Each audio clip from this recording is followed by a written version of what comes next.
All right. Yes, you're right. We're all pretty much getting to that time. And I know we're all really anxious for your conversation.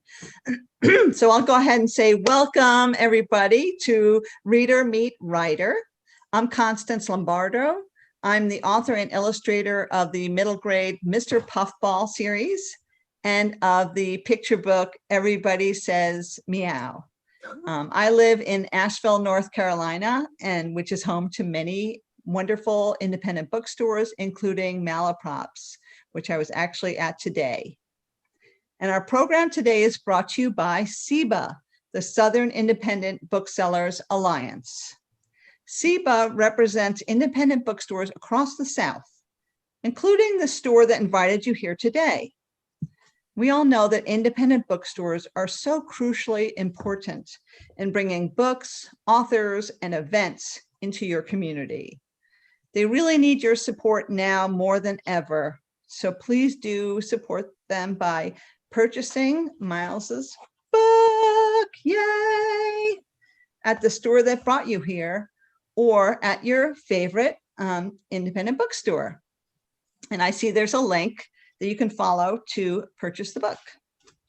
I'm really excited about today's program with the amazing Miles McKenna. All right. Miles is an actor and a social media superstar known for his comedic voice and his LGBTQ plus advice and activism. And Miles, I'm glad he's acting this out. It's making it so much more fun. You said it was a performance, not a program at first. So that's what that's right. Okay, let's make it a performance. Miles came out on his YouTube channel in 2017. I think twice, right? Really? It a couple times, yeah. Okay, a couple of times. Then he was documenting his transition to help other teens navigate their identities and to take charge of their own coming out stories. And today he's talking about his new book, Out, How to Be Your Authentic Self, from Amulet Books. I hope you guys can see that. I don't know if it's a little glary. I'll move it so it looks three-dimensional. And this has been described as the ultimate coming out survival guide. And today, Miles will be in conversation with the excellent Emily Hampshire of the amazingly successful and hilarious TV show Schitt's Creek and other things. And sorry, Miles, I also want to share with you that my teenage son is transgender, and that he told me that he did watch your videos, has watched a lot of your videos and has been very encouraged by that, which I think is awesome. Cool. And I loved your videos, and I really, really love this book. I just found it so positive, so informative, personal, yet universal, which I think is a really hard note to hit. It's a real skill. And it's just dynamic and fun. So anyway, I could talk about it, but I'm not going to, because you two have a lot to talk about. So I'm going to turn things over to Miles and Emily. And I just also want to add, please put your questions in the Q&A and we will get to them in the second part of our program. All right, take it away, Miles and Emily. Thank you. Thank you. I think she said it right. Personal yet universal. Okay, Miles. They're letting us talk. They let us loose. Miles. They set us up on a play date. I know that's like the two most crazy people. So now we're like, hello. Okay, first of all, I have to be real with you. I love this book. So you're gonna say I hate the book. What's going on? I clearly have made some little markings of what I love about it, but okay, for real, what I love about this is it's so inspiring for everyone. I think everyone, I feel like I sound like I'm selling something here, which I don't have to do. Yeah, we paid her so much money to do this. So much money. There's people behind the camera right now being like, Emily. Yeah. No, it really, I just loved it. And anyway, so I was honored that you asked me to host and moderate this. I'm going to do more than that because I like to go the extra mile. I'm going to review your book. Tea. Yeah. Okay. Okay. Because I don't know how to review a book like a proper reviewer, I've designed like a checklist. Okay. Give it Like to me. yeah, like a checklist that checks off, like in my humble writerly scholarly opinion, all the Hmm. great things about the book. Okay. So design that you can have on a coffee table, and like how cool how many photos there are, and how many like also so that's check for design. I Okay, love check for design, all the like all the design. Okay. Another check is hot tips about living authentically, that, like I said before, like really any person can get to know. There's this part where I'm going to get to it later, but there's this part where you talk about, you give some advice on how to like subdue a panic attack. And one of the things about grounding blew my mind. I'm going to go through it though later. So that's a check. Tea. Okay. That. Check. Yes. Yeah. Okay. Killer hairstyle advice. There is a section here where I didn't know the names of these hairstyles, but now I do. And I know like the slicked back quiff with shaved sides. That's very badass, especially for the first cut. Okay. And then there's an unquantifiable amount of images of Miles with his tongue sticking out. And this, I just want to throw to the audience there's going to be a prize. I don't know what that is. We'll make it up. But the prize for whoever can guess the first page that Miles doesn't have his tongue sticking out. No. The first, because I know what it is. And it's not like page 1 or 2. It's like, you have to have the book. It's in there. If you get it right, No. I'll come up with a prize. Anyways, I give it, and it has a fan art section to rival my fan art book that someone made me, that I have my fan art, but so I reluctantly, see, I have one of those too. Okay, T. So we're twinning. Yes. So I give you 400 stars and 700 rainbows. It's amazing. Thank you. I have questions. Thank you. So what made you? What do you need to know? Well, I want to know what made you write a book, Miles.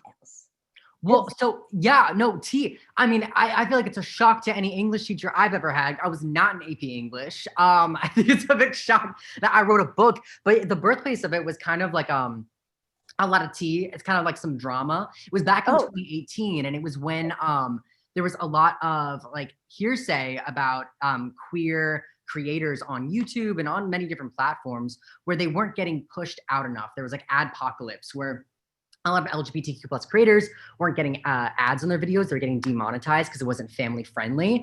And then it was like, okay, but my video is just gay. So like, well, it's not family friendly about that. Yeah. And then they were like, oh no, like it's cool now. Like it's not the queer stuff. But then it was like, they weren't getting pushed out. They weren't getting recommended. If you typed in a video that was like LGBT, you couldn't find them unless you knew the exact title. And then it went as far where like a lot of kids, they can't go on the computer and type in some gay shit like I could when I was like, 14, 15, 16. A lot of kids rely on like going to their school or going to their public library to like, one, maybe just access a computer at all, or two, access a computer where it's safe to look up like queer creators. Yeah. But a lot of those places that have public computers, they've got family friendly settings like on YouTube or just, like parent controls. Parent controls will block LGBTQ plus voices. If you turn on parent controls on YouTube and you type in my gay ass, only 2 videos come up. Oh my God, this is actually shocking to me. Yes. So I was like, okay, well, they can't censor my gay ass if it's just like in Barnes and Noble or, in any of the, mom and pop shops that are out there that you can, just go, not even have to buy it, just go in and read the book or like get some sort of inspiration or validation from someone that is living a similar experience to you. So I just wanted to put more queer stuff out there that I could. Oh my God. So I did not know that. That's horrifying to think that gay stuff's being censored, but not like guns. Well, I remember it started with like there was something stupid like the chapstick challenge, right? But then it was like the videos were getting demonetized if they were like 2 girls kissing or 2 guys kissing. But the ones with like heterosexual couples, like, I mean, they'll have 10 million views on them. So it was like, And it's not just like, oh, they're not getting money. If YouTube isn't going to get money, if they're not putting ads, they're not going to push your videos. It's not going to get recommended. It's not going to get out there. So it's like, now how are the babies going to find it, you know? Well, now it's out. Well, now it's out. It's out. You know what I loved in here? So there's this, so I had asked people on Instagram if they had any questions for you. And because we don't have a ton of time, I chose the questions that intersected with my questions, which there were a lot. Like, I'm going to kill two birds with one question. But one of them, there's this, one of them was, how do you come out to your parents when you know they will accept you, but you're still scared? And there's a story in the book where you say that, like, some kid you met at one of your meet and greets was scared to come out, and then you found out that, you know, his dad was trans and his mom. And anyways, that struck me as interesting, because you don't have to be in a family necessarily that's like not accepting to be scared. And you have this section, coming out conversation starters, which okay, I'm going to read one that I love. Okay. Yes, I mean, I love them all, but here's one of the conversation starters. Bye. This can be said when exiting a room or event, may need additional clarification if used for coming out. Genius. Thank you. Also, literally saying anything on April Fools, just in case it goes horribly wrong, because you can always be like, you thought, nah. Like, am I the only one who like really utilized like April 1st when I was like in 6th grade? I was like, I can do whatever I want. And then I could just be quirky if I'm wrong. You know what I mean? It's just being quirky. You're like, oh, just kidding. Just kidding. You know, festive. It's a festive day. Yeah. Oh, number 2. Do you know number 2? Oh, fuck. I know number 2 must be one of the funny ones, right? Yeah. What is it? It's gay. I mean, hey, but also gay. I'm gay. It's not subtle, but also not incorrect. Anyways, it's true what you were saying. You know, it's hard out there for anyone. It's not necessarily because it's their family. It can be just the world we live in. It can be with, you know, now with the election, it's like all of a sudden, it's like people's rights are up for debate and it's an opinion, you know? It's like we live in a world where someone just being themselves isn't always 100% okay to everyone else around them. And it's under the guise of like, oh, it's just like my religious beliefs. Oh, it's just my opinion that like, I don't want you to live. Like, it doesn't make sense. So, you know, a lot of these kids out there, I mean, I say in the book too, like I've had friends that, you know, came out as bisexual when I was living in Los Angeles and were afraid to come out to me. And it's like, it's just, you know, you know, it's just a real thing. It's just like, and also it's, you know, your identity is wrapped in like a lot of just think unfamiliarity. Like we're, you know, raised, not taught like, oh, here's what a crush means. It's really, we're like, you know, we come home from school in kindergarten. It's like, oh, do you like any boys? Like, it's really an integral part of our society is heteronormativity or being cis. And, you know, you don't want to feel different. No one wants to feel different, especially if they're young. Like, you know, so, I mean, you know, coming out can really feel like you're a part of something, you know, and you're part of this group and these people, or it can be really scary. And it can be like, I'm not like the people that are in my house or in my town. So, you know, coming out isn't easy for everyone, regardless of their situation at home. Yeah, but you have like the thing that you do so well in this, that is, it's right on the cover. It's how to be your authentic self. And to me, that's just something that, authenticity to me is everything. It's what I'm attracted to in people. I can't stand anything fake. But I think that's also something that, I love about trans people is that I feel like what a lot of them will go through to be their authentic self, that I don't even go through half as much to half be my authentic self. That's very articulate, but I'm not the writer here.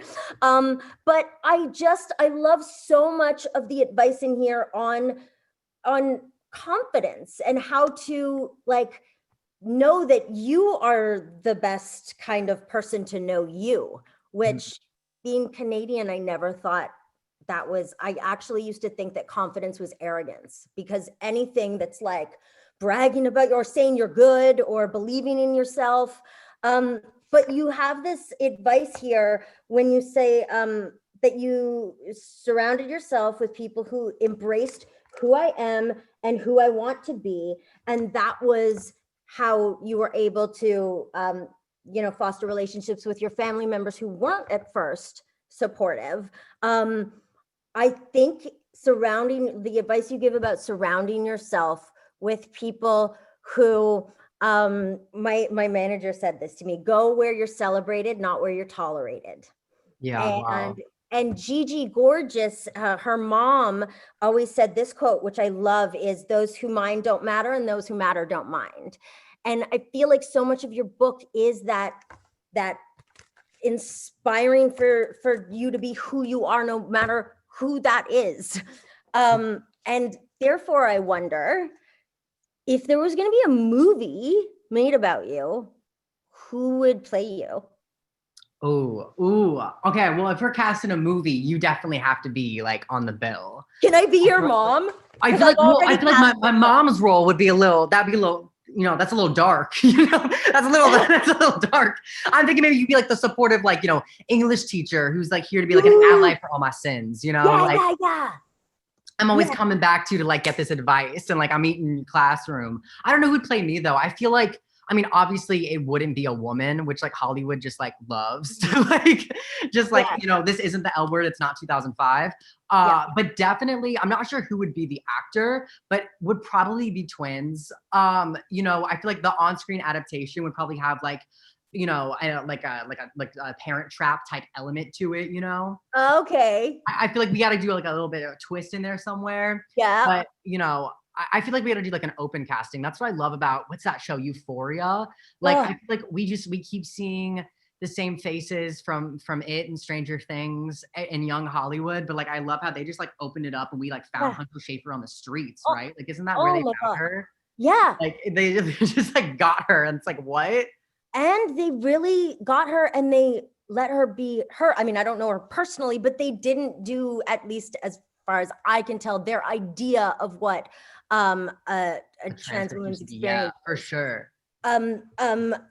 What was, because I feel like I was really surprised at how good a writer you are. Like I don't want to be like, but I'm your mom. So I'm like, oh my God, I'm so like, you're a really good writer. And I wonder was there anything about writing this book that you hated, like that was hard? Well, so I went into the game to do the book and they're like, yeah, let's do a book. Let's get you a ghostwrite. And I'm like, yes. Oh my God. So they're like, well, write a bit, write like a chapter or two, and then we'll suss it out and we'll start finding a person. So, I wrote to the best of my ability, and they're like, you know what? We don't think you need a ghostwriter.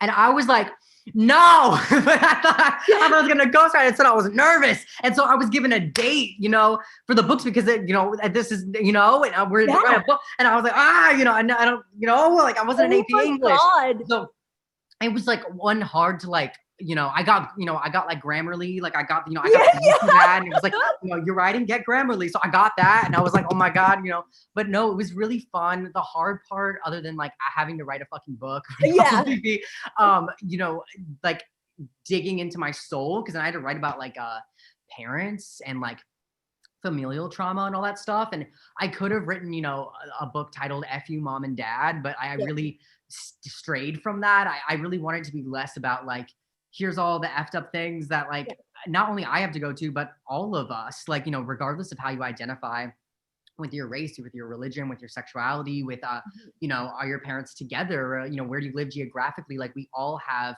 intersecting identities that make us us. And, it's rare that people feel like they fit in. I feel like we all live our own POV of like being the outcast in different ways. Mine has, been, natured under like, the trans and, queer flags. But I mean, everyone really goes through feeling different, I think, in their adolescence. And so, for me, I wanted it to be less about like F my mom and dad and more of like, you feel different, that's okay. And like, we live in a world where you deserve to like be your best and like be surrounded by people who like know you as you. And like, you shouldn't have to fake it. Like, that's so dumb. That's not why we're here. We're not here to fake it. So it kind of cultivates some type of conversation so a kid can then bring this book to their parent, and it's not so scary of like, my Yeah. parents did this, and that wrong, but more like nurture a healthy combo. Oh my God, this should be one of the things on your list of ways to come out, because you could just leave the book around. I used to do that with like my an ex. We were having some kind of certain troubles, and I got a book about the troubles, and I left it around at like strategically open places. We're not together anymore. But anyways, that's like, it is, but that's what I actually love about it. Because first of all, this now makes sense to me that you didn't have a ghostwriter, because this is so your authentic voice and well-written authentic voice, but it's so inspiring. And there's oh wait, I want to read this thing. The problem with having so many tabs is that then it's like when I was a kid, I used to highlight acting books, but I'd highlight the entire book. So wait, there was some, oh yeah, this is it. So somebody was like, how are you so confident? And that's always my question for you. Even when you answered, I always want to know it again. And I'm going to ask it, but you wrote something here, which I love so much. My faith in humanity is never stronger than when I meet a young queer kid. I'm not sure why being confident in one's identity is a trait some people mock, but I hope those people are able to evolve and be more compassionate. That is so true. When did that become, and that's what I admire so much about in queer youth, especially, that like you hit it on the head. Like that's something so admirable.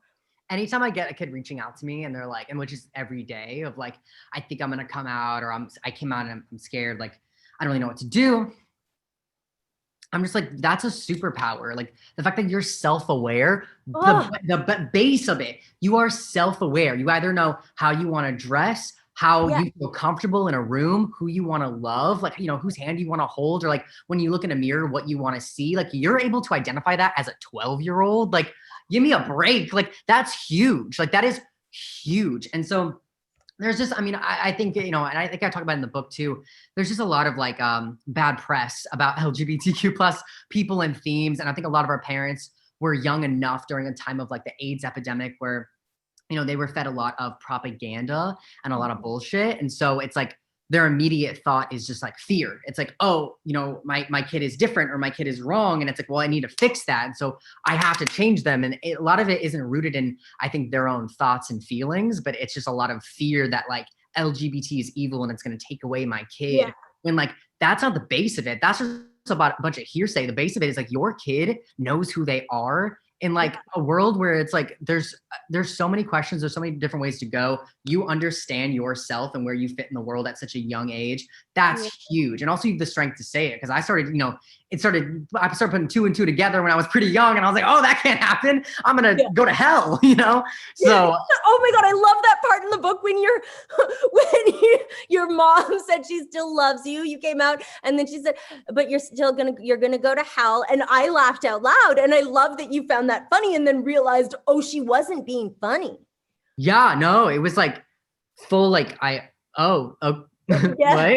And very funny though. Your mom should know that that's a superpower. That's very funny, even especially because she wasn't being funny. No, right? It was like very, very scary. And then I was like, I mean, one of the first things I posted on the internet of like hinting that I was LGBT was like before I had like any followers or anything, but you could still find it somewhere online. I'm not sure if that was one of the screenshots in the book. I don't think I could find it at the time, but it was like literally me being like, you know, you like, you're not like, you like, please don't come out. Like to everyone gay watching me, like, don't come out because it's not worth it. Yeah. That but like, me. Because I had such a hard time. And I was like, well, why'd I do that? Because I was doing everything in secret. No one needed to know. And I was like full thinking I like, you know, could just be myself and like no one could truly see me and then I'd be content, you know, like that can happen. But then you did this tweet, which is this tweet where you're like, I heard it gets better years ago and I thought it wasn't true. Miles, you came out 1, 2, I can't say month, day 15, and it just gets better. 3, 4, 17. Hold on, kids. Like that is it. Like I cried reading this book. Like, I cried a lot. Because also the thing with the parents too is you actually really show a point of view where there's compassion for parents who don't get it, because you realize it is coming from a place of fear most of the time, and fear for their child who they love, and fear that they're going to lose them, they're going to get hurt, that all those things. So it's not coming, most parents don't want bad for their child. Yeah, well, I mean, I have a story that didn't go into the book, but it's similar to Ooh, I want to know that. Yeah, well, it's of the same theme, where I was on tour in 2017, and I think it was around the time where I did that tweet where I was like, it gets better, because I was on tour. And my mom texted me saying that like something about like me being her child and that she loves me, but she used the word child, which is like gender neutral. So it was like really cool, around a bunch of cool people. The story is there's always security at these venues, and the security guard was just like a normal chick. We're doing the thing. It's a really gay show. There's all these gay kids. She comes up to me at the end of the show, and she was like, pulled me aside, and she looks at me and she's like, my daughter came out to me as bisexual. And she's like, I'm from Georgia, but I think it was in North Carolina at the time doing the show. She's like, they called me up here, so I drove here from like Georgia. She's like, my daughter came out to me a couple days ago, and I was really mean to her. She's like, I said things that I honestly now regret, and I think God made me come here to this show and like put me here to like security guard like this specific show, because it was also out of the way, which she normally doesn't do. But for whatever reason, they needed her or something. I don't know how security guard world works, but yeah. she was stationed at my gay ass show, and she was like, I was talking to the kids out there. She's like, and I was talking to the parents, and she was like opening up to everybody. And she called her daughter, like, she asked like she could use the green room. She called her daughter and like started crying and was like, we'll talk when I get home. And like, I love you. And I'm just so happy that you're you. And like, you're my kid. Like, was a full 180, because she like, had never seen all these gay kids in a room before, and all their supportive parents that would come and not just bring their kid, but they would bring all their, kids' friends whose parents weren't as cool, and like say they're going to a movie, but they're really going to like, my gay show. Yeah, it was huge. And she was just like, again, it goes to just these preconceived ideas of what it means to be LGBT. And she didn't know. There was just like, which is why visibility is so, to me, that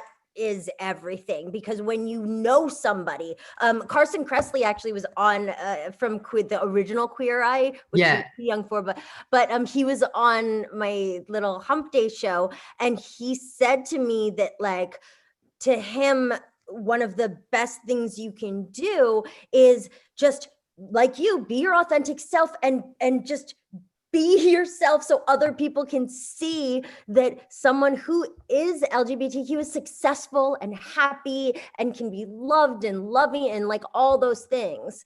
Yeah, that's the cool thing about being out. You can do it for people who can't, because not everyone can right now, or is in a place where they want to be so vocal. So the people that can, I think, is so cool. Yeah, I feel Constance came on. That means I popped in. I hate to interrupt, because you guys are having an awesome conversation that is just so fun and interesting to listen to. And it's given me so many other ideas. And I just want to say one thing, which is I'm so glad you didn't have a ghostwriter, Miles, because wow, I was so called How to Be Your Authentic Self. I'm so scared. Yeah, your voice is so authentic. I mean, that is key, and it's just amazing. I mean, it's so you. Well, I have such a love for writing, and before this, your voice is clear. Before, yeah, and I'd like been doing written interviews and stuff, and it's so fun. I have such like a love for it now, and like a different appreciation. You're a writer, like you're a real writer. Oh yeah, you're really. Cool. And I'm super excited about writing. Well, so many people who've been really loving this program. And I'm getting a lot of questions, so I'd love to relate some of those so you can dig in. Let's do it. I'll start with one from Caitlin, who asks, and you sort of touched on this, but maybe if you want to talk about it some more, what was the hardest or most emotional part about writing this book? Yeah, definitely talking about parent stuff. And I took out a lot of things that I said, and I also kept it like pretty gender neutral. Like I never said like, oh, mom or dad. I was always very like, oh, my parent or this parent. Mhm. And so I'm like, you know what? We don't need the drama. We don't need all that noise. I just want to like put out there that like it was difficult to come to terms with who I was. And it did kind of put me in what I say in the book is this like gay purgatory where I'm like, okay, I came out, Yeah. but like, no one's treating me like I did, or they're treating me like so nasty. And so it's like, should I just drop it and like be more in the closet than ever before? Or should I like just do it and just deal with the adversity? But you know what? It's going to be real, and every day is going to be mine. And I have a chance at really getting like my life. And so, that was like the decision I made. And from then I was able to really find myself and find so many other people and like live this really cool life where I put a lot of resources in the book of like communities and places and establishments that I work with and that I know, the founders of and the owners like know personally, and, places that would have helped me when I was in that tough spot that I didn't realize, could advocate for me, that I just want to give to other kids, because you don't have to go through it alone. Like I really felt like I did. Yeah. And like anyone though, there's that thing you talk about how to cope with anxiety and stuff. And there's this thing you say about grounding. Name 5 things you can see, name 4 things you can touch, name 3 things you can smell. And I did it today. And I'm like, because I've been told by therapists all the time, like grounding. And I'm like, what do I do to ground? What do I do to ground? And that is, and I've been told to like point things to see them. But this one specifically was so good. Like it really focuses you. And yeah, this book is really good for everyone. Again, sorry.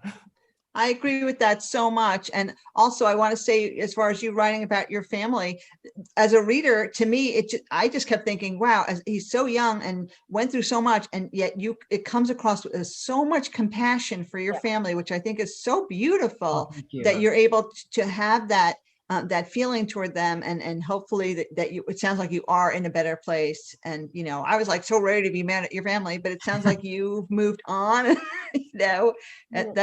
That's awesome. Yeah. All right. Oh yeah. Go on. You have questions. Go on. No, if you want to talk. I was gonna say, like in the book I talk about, it goes 2 different ways. I have family members that I cut off and they also cut me off, and there's, it's just like, and I'm not like, that door doesn't need to be open, and that's okay, and how to deal with that. And then other family members where it's like, they didn't understand, and I had to be that teacher, and also, kind of giving that info on how you can advocate for yourself in that way. Cause it's also a scary thing of like, okay, how am I going to teach you everything? And that's like so much, just like emotional, like baggage of like, okay, you don't like understand who I am. So let me just like open my heart up to you. It's like, being vulnerable is really scary, especially when it's like, an integral part of like, who you are as a person. So, there's no right way to life or to coming out. I've had so many different experiences. Yeah. Well, that definitely shows a lot of courage that you were able to do that. Okay. All right, I will get to the next question, and it's from Brooklyn, who says, I love you both so much. What was your favorite part of writing out? Excuse me. And for Emily, what was your favorite page, picture, or thing from the book? It might be how many times Miles has his tongue out. I want to know that page. What is that page where it first? Okay. You answer the question. I'm gonna find. I have a lot of favorites, but yeah. Okay.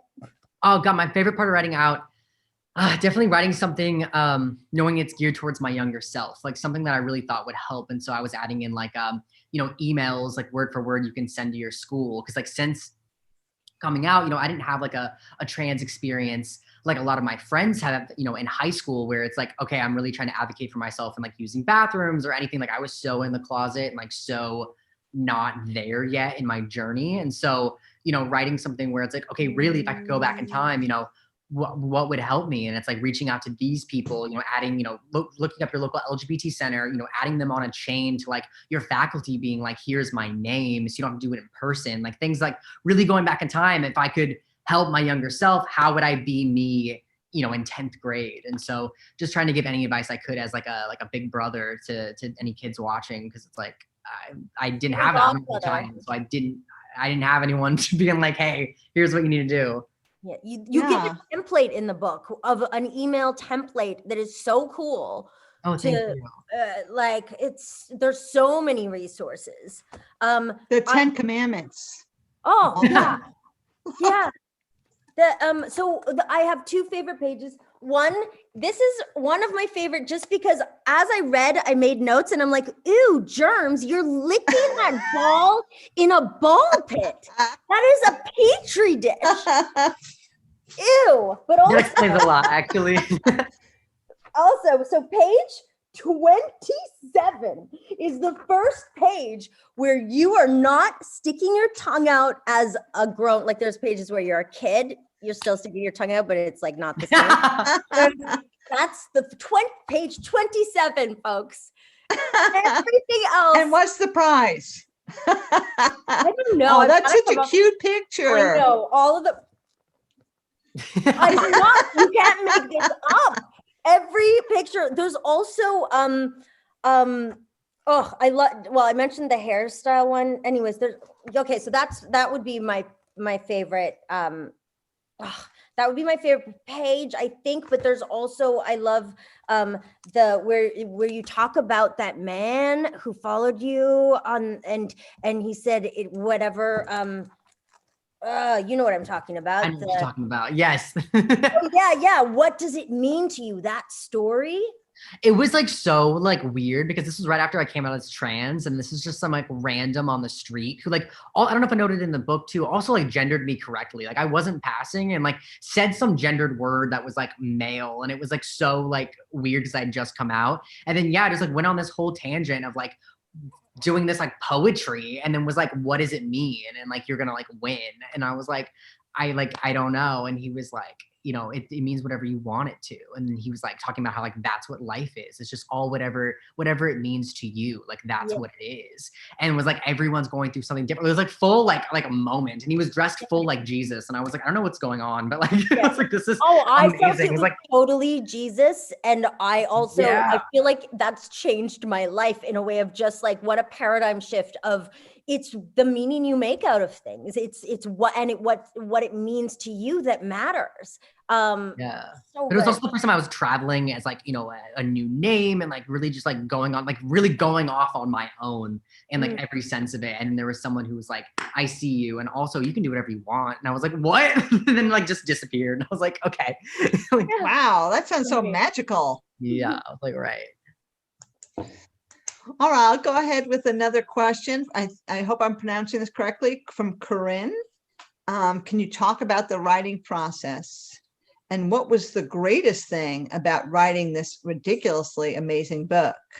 Oh, and she adds, I absolutely adore both of you, Miles and Emily. It's nice people are being nice to me. I know, it's so nice.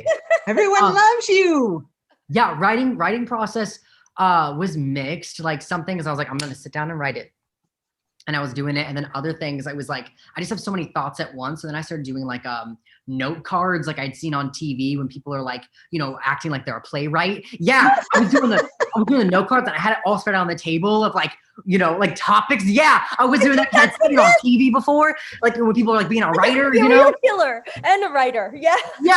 So I would do all the note cards, but the best thing that helped me was because I'm a YouTuber, so I literally would just turn on my iPhone like camera, and I would just talk as if like, okay, I'm gonna make a YouTube video about getting my hair cut short for the first time, because it was easier for me to like be me. And so I would just like make a video about like me getting my hair cut short, and then I would just play it back, and then I would just write it.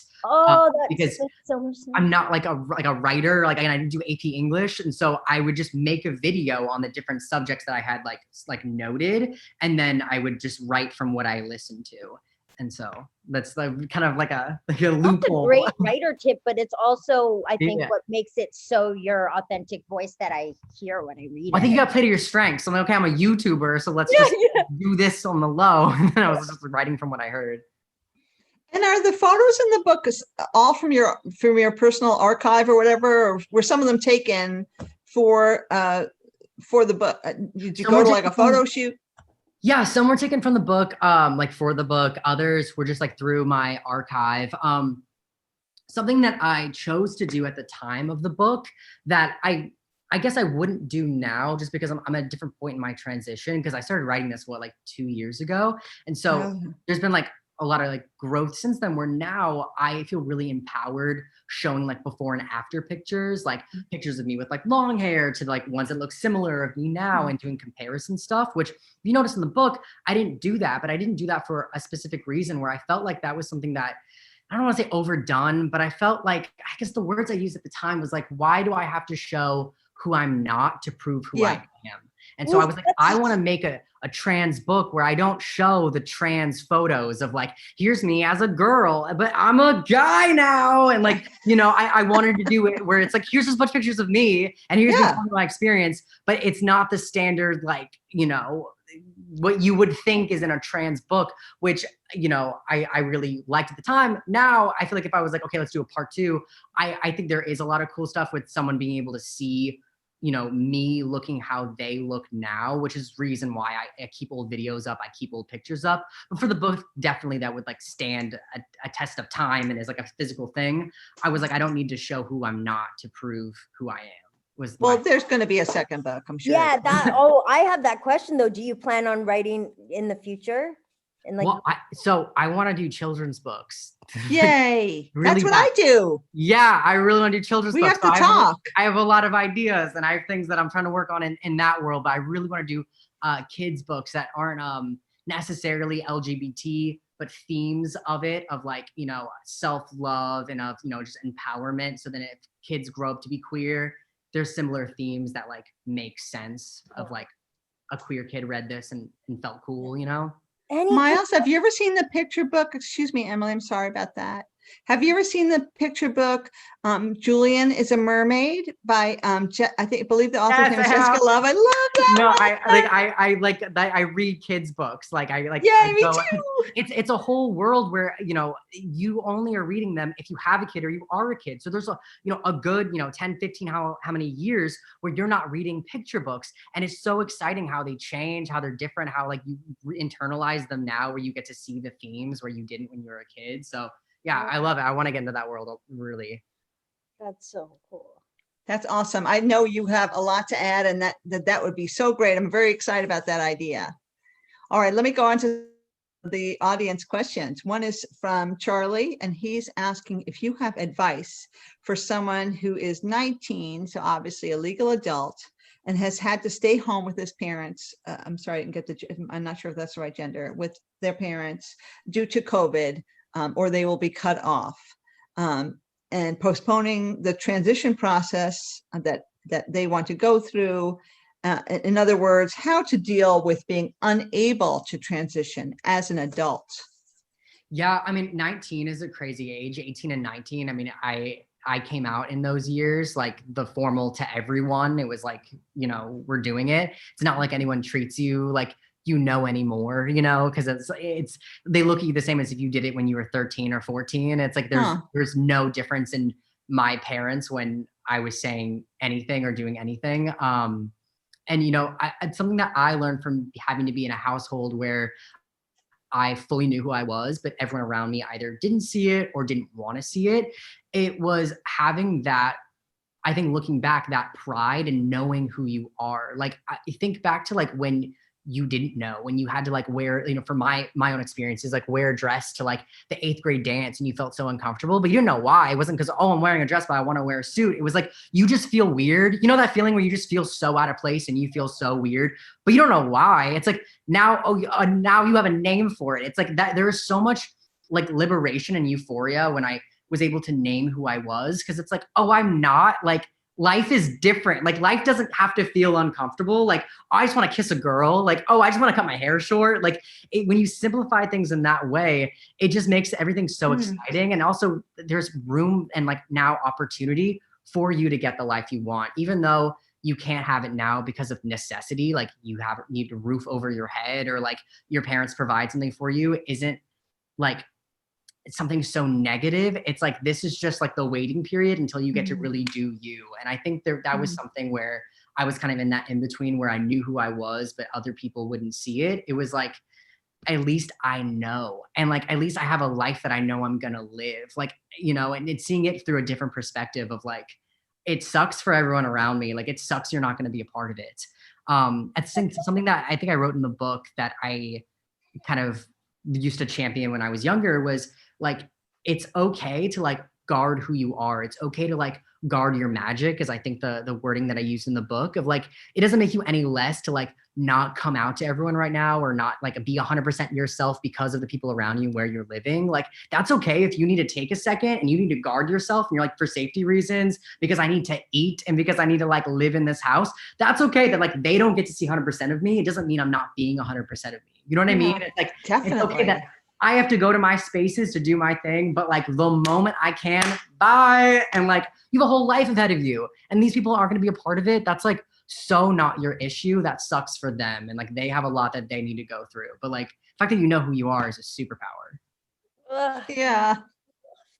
So that, very that. You know, it's okay that you need to I buy love it. I feel like applauding. Yeah, no, I felt like I want to go to that church. Talking at. But for real, I mean, if you need to wait a second, that's so okay. Like, that is so okay. And like, you will get there. It doesn't mean like it doesn't exist. Like, the fact that you know who you are is number one. Because imagine you didn't, and then you just, you know, like look at the lives of the people around you. That's your future. That's what you have to look forward to, which sounds really sad. You know, everyone just like being so bitter in your house. Like, that's your future then, which it's definitely not. You know, you're going somewhere else. So I love, actually, what really resonated with me was where you also said you were worried, like, what if I change my mind? And you're like, it's okay if you change your mind. It's okay not to know. Like, I'm always worried about making a plan with anybody because what if I change my mind? I feel like I can't, I'm locked into this thing. But you really like give yourself such compassion that you would give to other people. And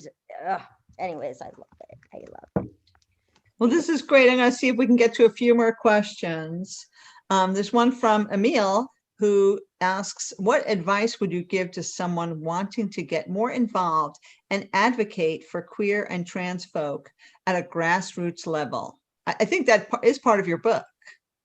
Yeah, for sure. I mean, I would look up your local LGBT center. And I think, I mean, that was something I talked about in the book. I'm like always saying that. And I always get kids like at events, I mean, before COVID, at events I would do, and I'd be places and someone would be like, listen, like I'm from like Arizona, like there isn't an LGBT center. And I was like, give me Google in 15 minutes, because there's a lot of places that aren't, you know, like West Hollywood, we have like the LA LGBT Center, which is like, you know, 6 different buildings across the town. There's like a lot of money that goes into it. There's a lot of volunteers that go into it. There's like a legal center and whatever. A lot of towns don't have that, but they have their own version of it, or their own place, like, you know, maybe a couple towns over from you that you can call and you can be like, hey, like, you know, I'm in Chattanooga, you guys aren't here. Do you know of like what resources are in my area? They'll let you know. I mean, especially nowadays, everyone's converted to the internet. There's so many like Zoom links you can be a part of where it's like, oh, you know, if you're bisexual, just a you know, like ally, like we're doing this movie night on Zoom. Like they have like activities for you to like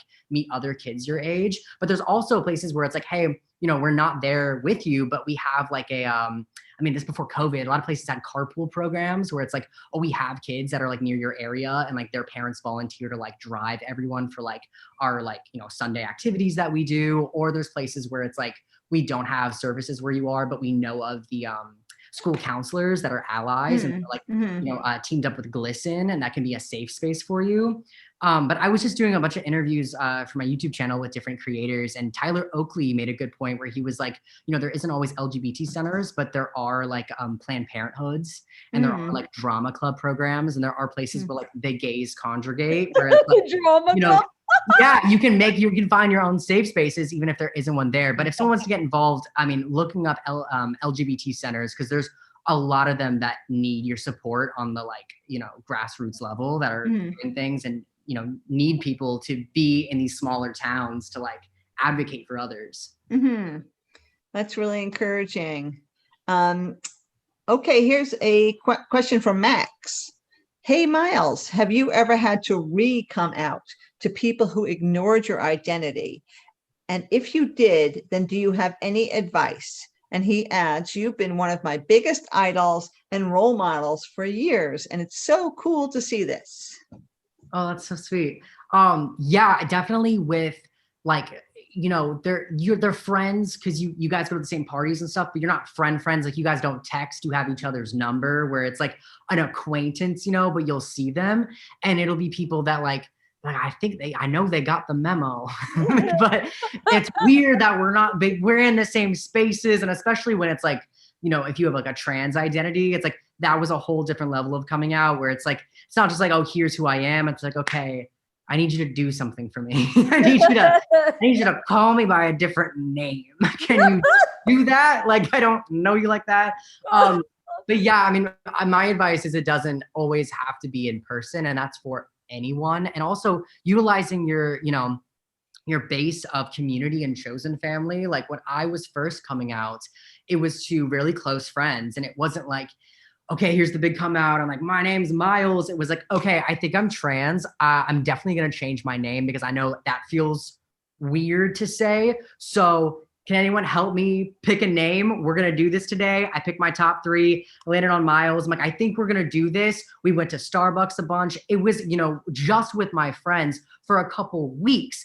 More people would come over. Oh, I think I'm going by Miles. Like it doesn't, you know, you can bake into your coming out your needs. It doesn't have to be this big thing. It was like, I need support and this is the crew. So it's like, you know, little by little, and then it's like, okay, yeah, this is what's going on. And then it's, you know, asking your friends like, hey, when you go out somewhere, can you just let people know? If you know, refer to me, can you just let them know I came out so I don't have to do it to everybody? And just, you know, like I've also had friends that were out of town that I like texted and was like, just so you know, it's my birthday, not for my birth, but I'm coming out and this is my name. It's a boy. Like, you know, you can make it fun, but it doesn't have to be in person, and utilize your community to, you know, help champion who you are in other places. Yeah, that's good. Well, I think we only have time for one more, if that sounds okay.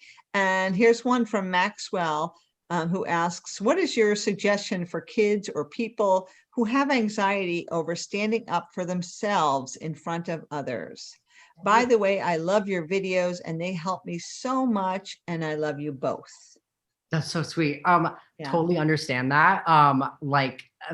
Everyone knows Meg on like from Megan Curry on like my socials and stuff. Meg and I are like 2 completely different people, because like if we're out somewhere in public and someone says something like we're anything a Trump supporter, like anything negative, even if it's not towards like someone's identity, my immediate reaction is like a physical one, and I'll get physically anxious. That's just my body response to injustice. It's just immediate of like, whoa, like there's like a lot of negativity. I need that. She's the opposite way. She will go up to people. We were in Utah and like we were walking on the streets. I was there for I was working with Encircle. That's like a really cool LGBT center there that has free gender therapy if anyone's in Utah. Encircle. But we're walking on the streets and it's like right before Pride weekend, and we just hear this couple just talking shit about trans women. A normal night, just like a regular combo. They were just like talking about trans women. Like it was so weird. And like before I even had like time to think, like Meg just like went up to them and like read them a new one, because she was like that type of bitch, and was like, you know, I can hear you, and blah, blah, blah, blah, blah. And I was like, you know, and they probably thought she was trans with the way that she was just so like, you know, like just there in their face with it.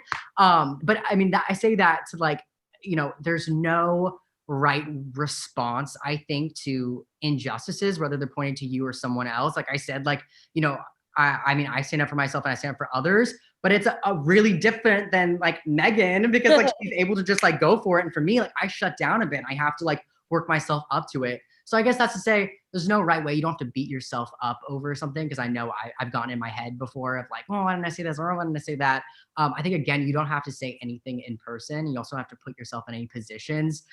We live in the world of the internet. I mean, I'm a big believer in like, you can message someone and be like, listen, here's what's going on.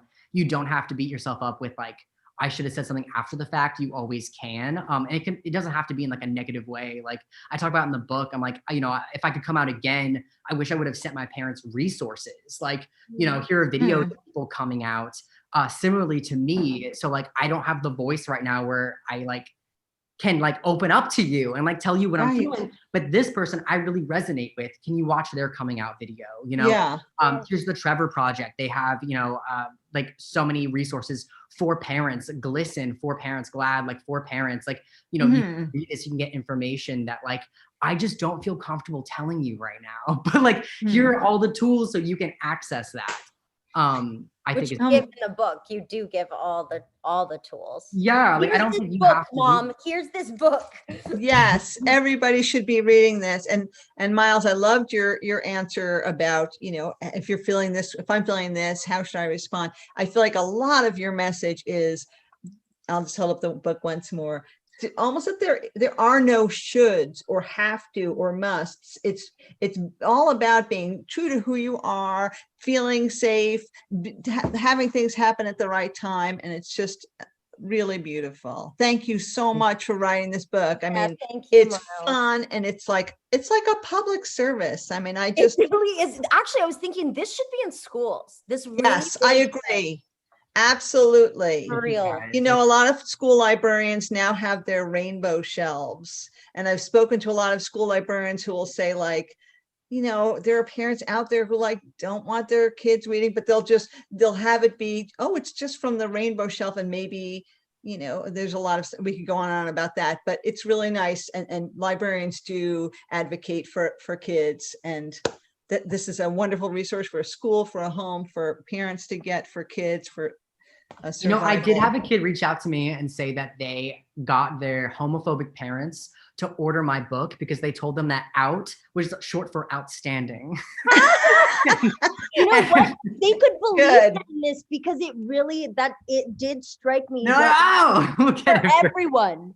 It is for So everybody. there you go. Well, unfortunately, we have to wrap up. This has been an amazing program. It's been a complete joy to listen to you both.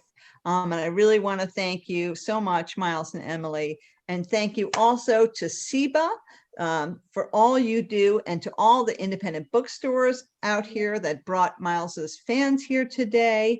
And I want to please remind you that if you did enjoy this conversation, and how could you not, please purchase Out: How to Be Your Authentic Self at your local independent bookstore. And believe me, they'll really appreciate it, and you will not be sorry. This book is a treasure. And then you All right. And you can support your independent bookstores. His tongue sticking out. But Yay! All right. Well, thank you so much, everybody, for tuning in today to Reader Meet Writer. Thank you so much, guys. And thank you so much, Emily and Constance. Thank you. Oh, thank you. This was really a privilege and a pleasure, honestly. Likewise. Thank you so much. Bye. Thank you. Will Bye. we leave this like this?